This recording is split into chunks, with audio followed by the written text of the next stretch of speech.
মজার খিচুড়ি রান্না করছিলাম।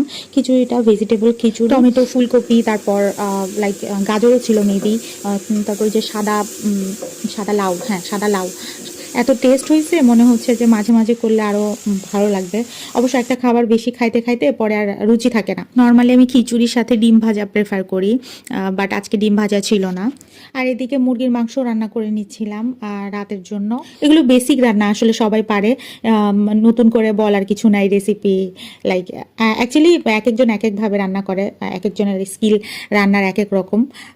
খাবার ব্যাপারটা হলো যে টেস্ট হইলেই হইলো। আর সন্ধ্যায় আমি তারপর সন্ধ্যায় আমি গেলাম একটু নিজেকে ট্রিট দিতে। অনেক দিন হলে আমার কেক খাইতে ইচ্ছা করতেছে। মানে আমি বেসিকলি মান্থলি 2-3টা কেক খাই, মানে ছোট বাইট হইলেই হয়, 2-4টা বাইট হইলে হয়। সো জার কেকটা আমি বেশি প্রিফার করি, তো এটা ছিল না টেস্টি ট্রিটে। পরে আমি ব্রাউনিটা নিলাম, বাট ব্রাউনিটা এত মিষ্টি ছিল, আমি পুরোটা কমপ্লিট করতে পারিনি। পরে আমি পার্সেল নিয়ে আসছি আর কি। তারপর এখানকার একটা পিজা, এই পিজাটার পুরো নামটা আমার এখন মনে পড়তেছে না। এই পিজাটা মোটামুটি আমার ভালো লাগে, তাছাড়া টেস্টি থেকে আর তেমন কিছু খাওয়া হয় না ইউজুয়ালি।